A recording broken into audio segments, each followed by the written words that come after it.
Okay, let's unpack this deep dive.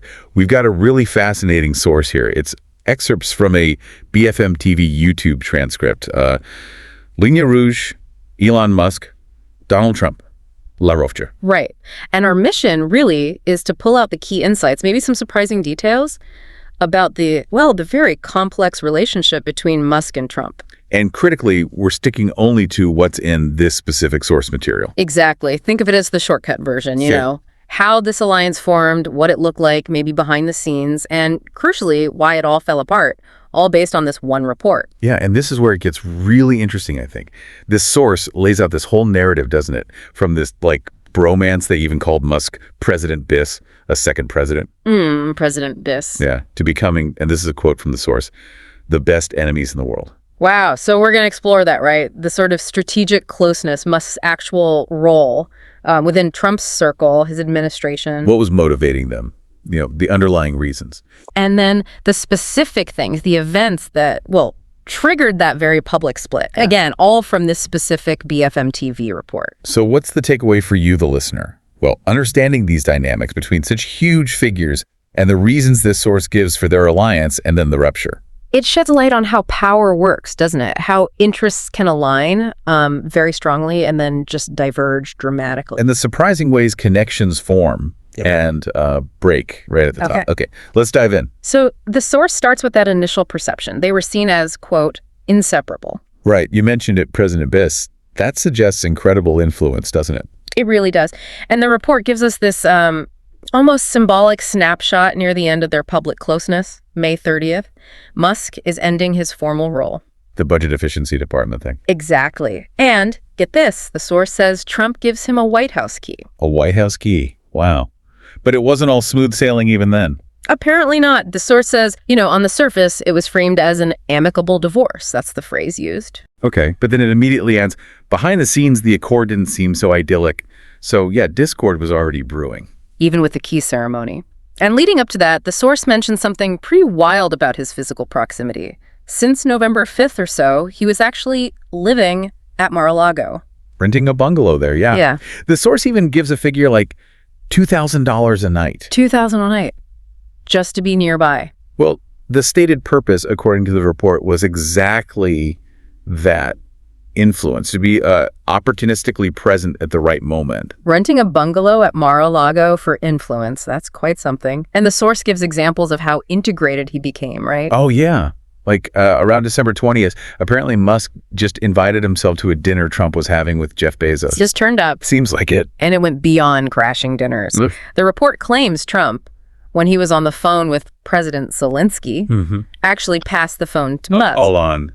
The President of the United States passes the phone to a CEO during a call with a leader, at war. That's what the source alleges. It really highlights the depth of that unofficial access he seemed to have. It wasn't just being there, it was participating. Right. More than just proximity. Absolutely. Right. And that extended elsewhere. The source points to him being an important interlocutor for the Defense Department. Which I guess makes some sense with SpaceX and Pentagon contracts. Sure, there's a logic there. Yeah. But still, it's influence. And there were even allegations mentioned in the source as coming from U.S. press that Musk's own collaborators were involved in administration hiring. Really? Like sitting in on interviews? That's the suggestion. And the source implies this let Musk kind of bypass the usual Republican Party structures, the established figures. Which probably didn't go down too well with some people. You'd imagine not. The source hints at frustration there. It sounds like he wasn't just advising, he was embedding himself. And personally too, right? Yeah. Into the family circle. Yeah, the source really emphasizes this. There's a picture mentioned, him posing with Trump's granddaughter Kai on a golf course. Attending Thanksgiving dinner. And being required, the source says, required for the official post-election family photo. His omnipresence was noted. They used that Where's Waldo analogy, didn't they? Where's Charlie in the French version? Just popping up everywhere. He was even called Uncle Elon by some of the grandkids, apparently. Uncle Elon. That says a lot about the closeness, doesn't it? It really does. And the source suggests Trump noticed when he wasn't around. There's that quote attributed to Trump asking Musk, "Where are you? Do you come to the center of the universe, Mar-a-Lago?" and mentions Bill Gates was coming. We miss you. Right. And just 3 days later, Musk is back for the New Year's Eve party, seated right next to Trump, brought one of his kids. So it's this mutual display of power then, Trump showing off his connection to Musk. And Musk's money amplifying Trump's influence? The source frames Musk as this kind of capitalist who thinks he's beyond accountability. And the source highlights a specific, very dramatic moment that seemed to really cement Musk's commitment. The assassination attempt on Trump. July 13th, 2024. Yes, in Butler, Pennsylvania. The report focuses on Musk's reaction to seeing that image of Trump afterwards, the bleeding ear, the raised fists. And Musk's thought, according to the source's reporting on his thinking, was not a second to lose if we lose candidate Trump. America will lose something fundamental. That's the quote provided. And from that point, the report says, he threw himself into the campaign. Injecting a huge amount of money, nearly $270 million, the source says. A massive sum. So what actually drew them together, according to this report? Well, the source points to shared traits. They both see themselves as super communicators, great agitators. I share disregard for, let's say, the usual rules and norms of liberal democracies. Impulsive. Highly impulsive. And they both tend to personalize everything, right? Yeah. Positions, conflicts. The report says they found a kinship there. And underneath it all, obviously, reciprocal benefit. Musk's economic interests were huge. The source notes Tesla stock reportedly exploded after the election. Right. He wanted a political partner who'd look out for his industry's cars, rockets, the lot. And Trump, the source implies, needed someone for this pretty radical mission, which leads us to Musk's official, albeit brief, government role. DOGE, the Department of Government Efficiency, created specifically for him by Trump. And his mission, the source states, was huge. Slash public spending, attack the bloated administration. They mention a target of 99 agencies. Wow. And the source details his actions, specifically targeting that humanitarian aid agency. And the cuts were, Swift doesn't even cover it. Early February, the source says, employees just get an email. Stay home. And the layoff figure cited is just staggering. 97%. 97% gone. The report conveys the reactions: sadness, anger, feeling lost. They talked about the impact on the people they serve globally. Yeah, the source mentions protests. An employee named Dan Tuara refusing to quit, saying they had to force him out. Right. He mentioned needing federal employees to speak up, feeling people were scared, and he pushed back on the idea funds were just being wasted, talked about money being frozen. And the methods used raised eyebrows too, didn't they? The source talks about allegations of direct access to Treasury data. Yeah, allegedly with this small team of young, inexperienced engineers, according to U.S. press cited in the source. Which immediately sparked legal and ethical alarms from Democrats mentioned in the report. They were quoted saying he had no business handling American taxpayer information. They argued it wasn't just a privacy violation, but actually illegal under the tax code, Article 6103, giving a non-elected billionaire access to tax and Social Security data. You can see why that would cause concern. And beyond that, the conflict of interest issue loomed large, right?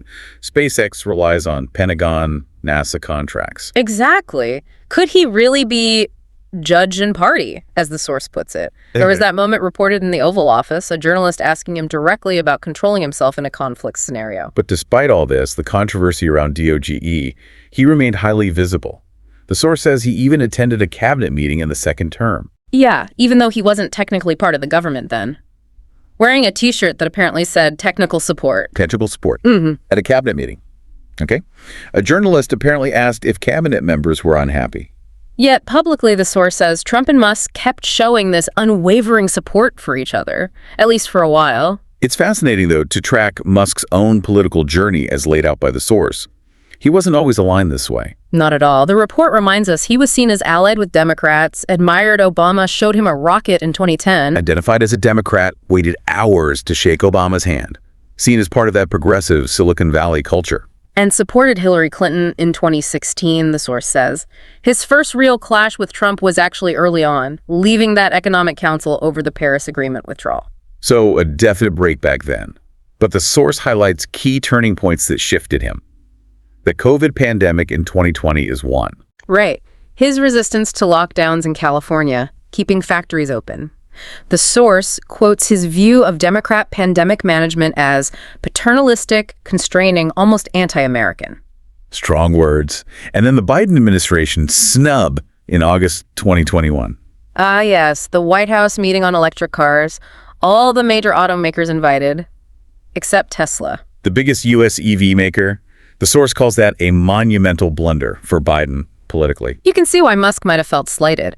The source also mentions federal investigations into Tesla's business playing a role, And that big symbolic move, shifting his companies from California to Texas. which the source frames as basically a middle finger to California, representing that deep political divide between the states. But the source really zeroes in on a cultural and very personal issue as being maybe decisive in his shift rightward. His opposition to woke culture, specifically connected, the source says, to his eldest child, Xavier, now Vivian, changing gender. And the report claims Musk never accepted the transition.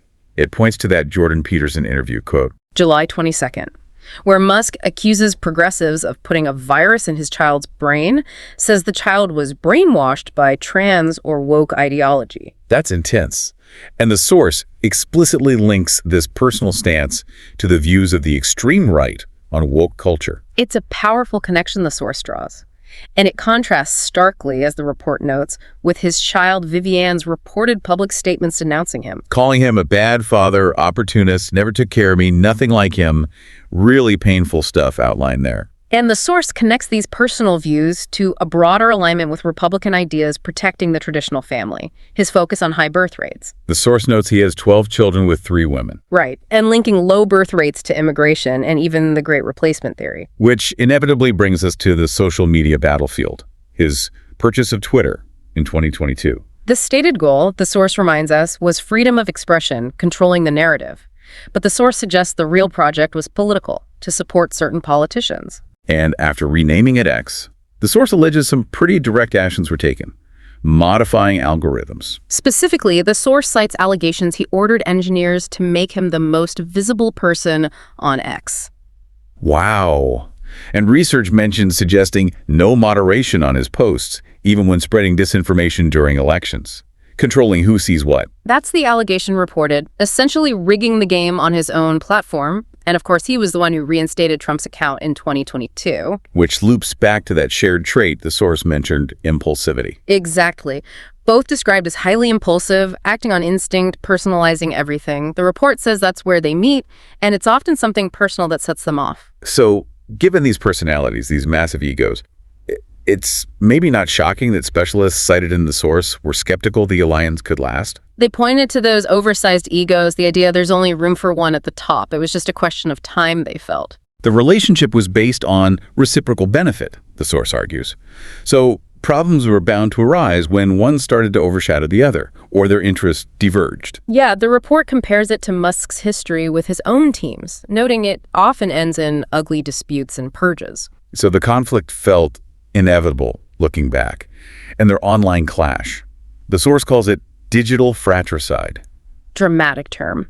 And the report identifies the spark, Musk publicly slamming that budget bill, calling it enormous, scandalous, an abomination. Shame on those who voted for it. Strong criticism.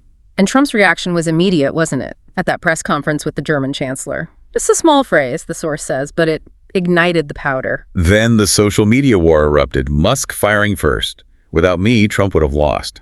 And Trump hitting back right where it hurts, threatening Musk's subsidies and government contracts, saying that's the simplest way to save billions. Ouch. Then the accusations flew. Trump saying Musk went crazy. Musk repeating Trump wouldn't have won without him, and then supporting Trump's impeachment with just a yes. The source says flat out, the war is declared. And then it got even uglier. Musk dropping the Epstein bomb, as the source calls it. Claiming Trump is in the Epstein files, that's why they aren't public, saying the real bomb must be dropped. Which, as the source notes, fueled all sorts of conspiracy theories and was seen as a direct threat to Trump. A serious escalation. Absolutely. A warning shot. And this whole thing playing out so publicly on Musk's own platform. It just laid everything bare, didn't it? The source calls it a painful rupture, an inevitable conflict between arguably the richest man and the most powerful man in the country. And the consequences, the source says, ripple out. Shakes the White House, Wall Street, and NASA. Right, because it directly threatens Musk's space ambitions. The man who wanted to take America to Mars, as the source puts it. And Trump holds the purse strings via NASA's funding for SpaceX. The source even speculates grimly that if they destroy each other, this whole thing could collapse. The future, according to this report, looks very uncertain. Open war. Yeah. And the source says It could end badly for Musk. They even mention extreme calls for his expulsion from the U.S., pointing to his South African origin. Shows the level of animosity. And the timing. That's what's really striking in the source's account.